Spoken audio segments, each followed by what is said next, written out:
Olá, tudo bem? Estamos hoje no segundo vídeo da nossa conversa, aquele programa, aquele projeto que você viu o primeiro vídeo já, conversando sobre amamentação. Se você não viu o primeiro e que agora nós vamos começar o segundo, para um pouquinho, dá uma pausa aí, volta lá e vê o primeiro vídeo onde eu coloquei toda a história da amamentação, como é que nós começamos a trabalhar com isso, por que a amamentação é importante. Eu acho que você precisa desse primeiro vídeo para tentar entender um pouquinho o que nós estamos hoje aqui para falar e para conversar com vocês, né? Então é preciso relembrar também que no primeiro vídeo apareceram muitas pessoas perguntando, colocando dúvidas, querendo saber coisas. E eu até anotei algumas pessoas que eu achei muito interessantes. São muitas e muitas perguntas. Por exemplo, eu vi que a Érica, que é fonoaudióloga, né?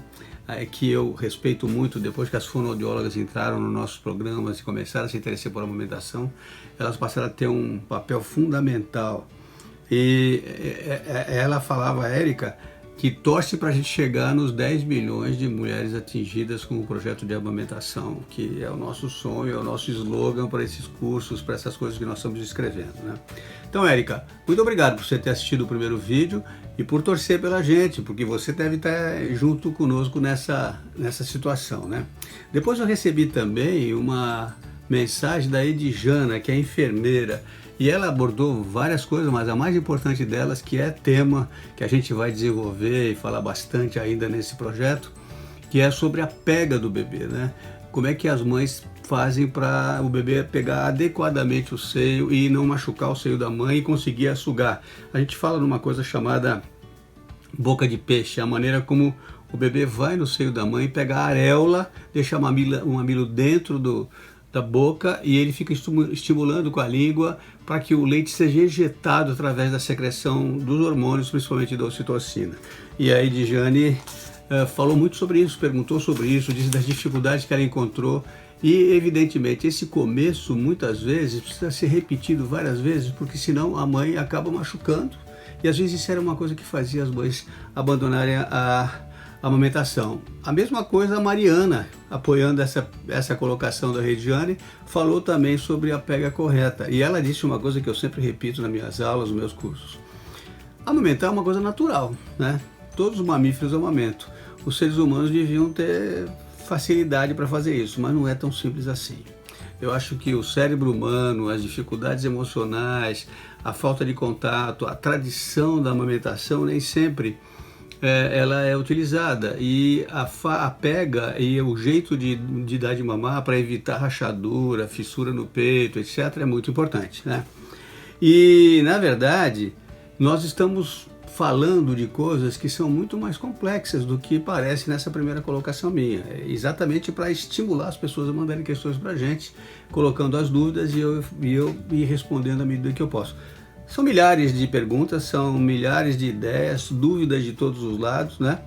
Gente que me liga, como é que nós vamos amamentar os gêmeos? Eu tive gêmeos e me disseram que eu não podia, eram prematuros, quando ele saiu queriam que eu já desse mamadeira.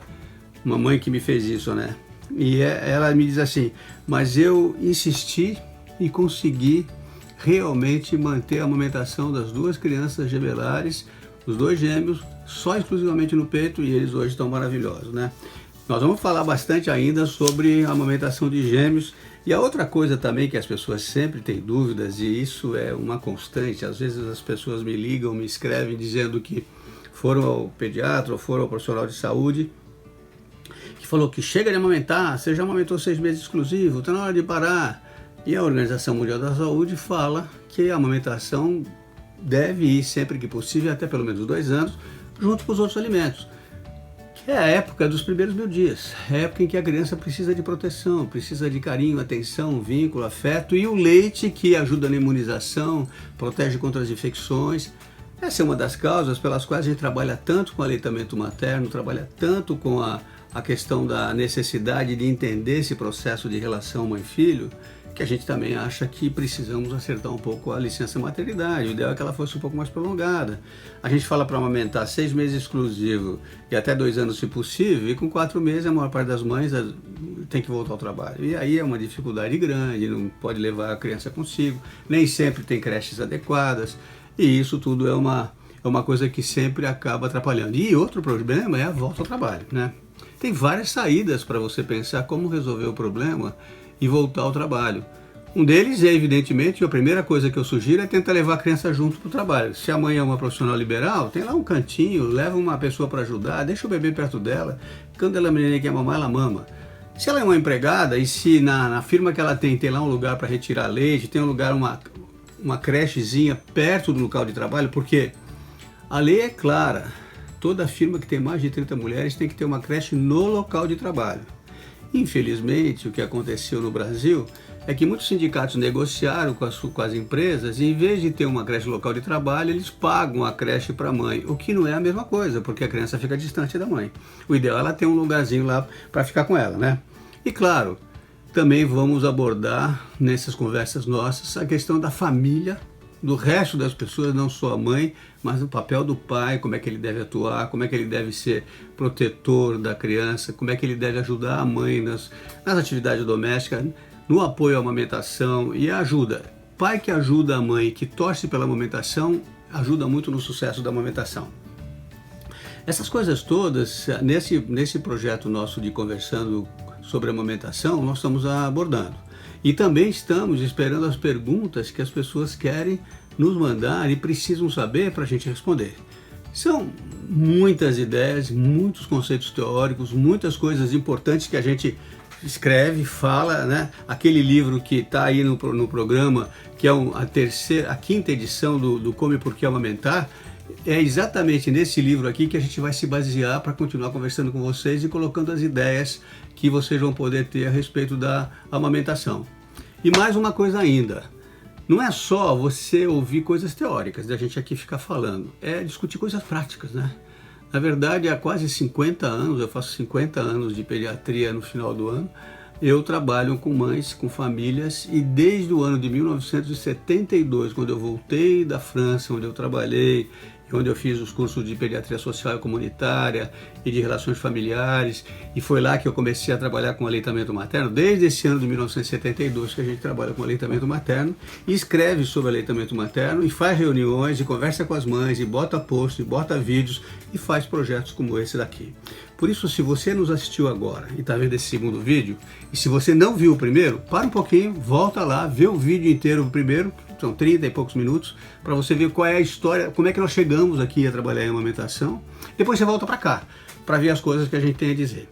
Na verdade, eu quero aproveitar nesse segundo vídeo aqui, conversar sobre alguns temas que podem interessar você. Um tema que sempre eu repito, sempre falo com as mães, é a questão de como você pode trabalhar amamentando o seu filho e evitando que ele machuque o teu seio, que ele faça uma fissura mamilar, que infecta, que dói muito e que às vezes é uma grande e verdadeira causa de desmame, que a mãe sente muita dor, é muito sensível o seio, tem muitas terminações nervosas. A primeira coisa eu já falei, o que precisa fazer é, evidentemente, tentar mostrar que a pega do bebê, a maneira como o bebê suga é fundamental. Toda vez que a mãe coloca o bebê no seio e ela sente dor, ela precisa parar. Ela deve pôr o dedo devagarzinho no cantinho da boca do bebê, tirar sem puxar para ele não tracionar o mamilo, muda a posição dele em qualquer uma que ele pegue melhor, porque se estiver doendo é porque está machucando. Então você tem que evitar a dor. Às vezes a mãe pensa assim, não, mas eu vou aguentar a dor porque eu quero amamentar. É ruim fazer isso, porque é sinal de que você vai ter problema. Você vai ter uma infecção, você vai ter uma fissura e aí vai te dificultar muito. Então a primeira coisa é essa. A segunda coisa, nesse começo, é que a gente não usa hora para amamentar, né? As crianças nesse período inicial não tem horário, é o que a gente chama da autodemanda. O bebê chora e quer ir no peito, ele quer ser aconchegado, ele quer sugar, porque é a sobrevivência dele, ele tem o reflexo nessa fase oral em que a boca é muito importante, ele quer sugar. E às vezes ele suga várias vezes, é por isso que se ele continua nos primeiros dias sem parar, chega uma hora que machuca a mãe. Então você tem que também saber disso.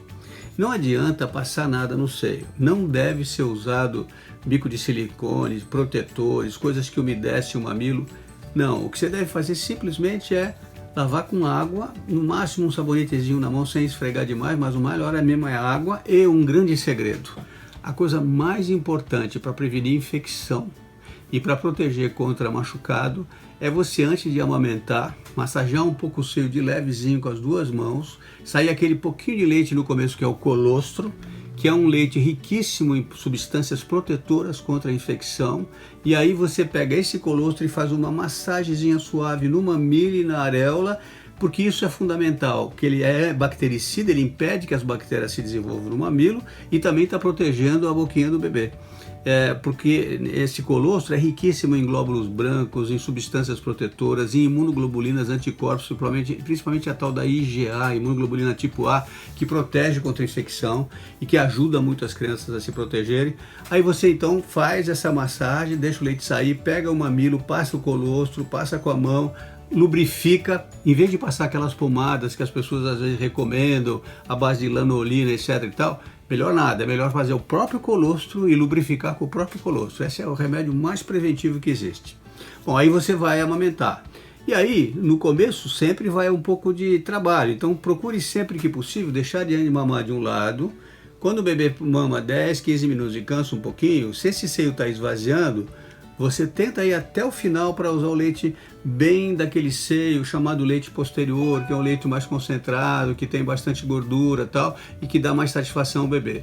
E se você der um pouco do outro, na vez seguinte, quando ele for mamar de novo, você começa pelo seio que você deu por último na vez anterior, para aproveitar bem. Você tem que esgotar bem os seios. Não é obrigatório dar os 2 seios em cada mamada. Tem bebês que mamam um só, tem bebês que mamam os 2. O interessante é que quando você acabou de mamar, se sobrou leite naquele lá, na próxima vez que ele vai mamar, comece por esse que você deu por último. E sempre com o mesmo processo. Lubrifica o mamilo, lubrifica a areola, faz aquela massagenzinha no mamilo, faz o que eu chamo de posição de fazer uma rotação com o indicador e com o dedo médio em volta do mamilo junto com o colostro para lubrificar e para fazer o mamilo ficar mais ereto e ser mais fácil do bebê pegar. Muito bem. Aí, se aparecer em algum momento algum machucado, alguma coisa, é hora de ver o que está acontecendo. Começou a sentir dor, tem que ser examinado. Apareceu um nódulo, alguma coisa na mama, tem que ver, porque pode ser uma infecçãozinha que está aparecendo. Se teve rachadura ou teve sangramento, tem que ver, tem que tentar de alguma forma você colocar isso na sua certeza de que você não está fazendo uma infecção importante. Esse cachorrinho que você viu agora aqui na gravação é o Toby. Ele gosta muito de ouvir também sobre a amamentação, viu? De toda maneira, isso é muito importante e a gente tem que continuar conversando sobre a questão da amamentação. O grande problema é como nós vamos fazer o tratamento se acontece alguma coisa. Esse tratamento tem que ser feito pelo médico, que tem que observar. Às vezes ele precisa usar alguma medicação, se há infecção, mas se você fizer essas práticas que eu estou dizendo, dificilmente você vai ter infecção. Quanto ao horário das mamadas, no começo você tem que estar disponível. O bebê deve ficar no quarto da mãe. Bebês que dormem no quarto dos pais têm muito menos chance de ter problemas graves, muito menos chance de fazer a famosa morte súbita, que é uma coisa muito triste, que pode ocorrer raramente, graças a Deus, mas quando eles estão longe dos pais isso ocorre mais. E tem uma discussão se vale a pena fazer a cama compartilhada ou o quarto compartilhado. Tem gente que faz cama compartilhada, deixa o bebê na mesma cama. Existem trabalhos internacionais que acham que a cama compartilhada pode aumentar o risco de algumas coisas. Tem gente que acha que existe mais problemas de morte súbita quando estão na mesma cama dos pais. Tem gente que acha que não. Eu, pessoalmente, prefiro dizer para as mães fazerem quarto compartilhado, por uma caminha do lado da cama da mãe. Geralmente essas camas pequenas que você leva para viajar, que você monta na hora. O grande problema é que os quartos hoje dos casais são pequenos e os berços, as mães compram os berços tipo porta-avião, enormes, grandes e tal, e aí não cabe no quarto dos pais. E a gente sabe que o ideal para um bebê, mesmo que o maridão não goste muito, uma conversa com ele, é deixar os bebês perto da mãe pelo menos até os 6 meses. A mãe vai descansar mais, eles vão chorar menos. Ele fez uma manifestação, você põe a mãozinha em cima dele e fala com ele, só isso às vezes é suficiente, nem precisa pôr para mamar. Se ele chora muito, você puxa, ele amamenta, fica deitadinho ali, é muito mais tranquilo e eles ficam muito mais felizes com isso. E ainda nessa linha de como amamentar, é sempre fazer o possível para esquecer um pouco os mitos e as ideias pré-concebidas. Se o bebê chora, alguém fala, ele está com fome, dá mamadeira. Não, ele quer sugar para produzir mais leite. O bebê chora para estimular a produção de prolactina e de ocitocina. Ele suga para estimular o seu cérebro a produzir mais leite. Se você dá mamadeira, você interrompe a sucção do bebê, você baixa a produção de leite, aí ele desmama mesmo. A mamadeira, em vez de ajudar a ter mais leite no peito, diminui. Então é por isso que você tem que continuar amamentando, né? Outra coisa importante, eu já falei que nada de colocar cremes, coisas para impedir a infecção, para lubrificar, lubrifique com o colostro, é a coisa mais importante. E claro, se você estiver um pouquinho irritado, nada como um bom banhozinho de sol para melhorar um pouquinho o local, lavar só com água sem esfregar, sem passar sabonete, sem passar coisas com álcool, cremes, antibióticos, nada disso. Essa é uma técnica importante da amamentação. E lembrar que tudo isso é porque o leite é produzido por dois hormônios, pela prolactina, que é o hormônio que produz o leite, e pela ocitocina, que é o hormônio que faz o leite descer. Isso só é feito através da sucção do bebê.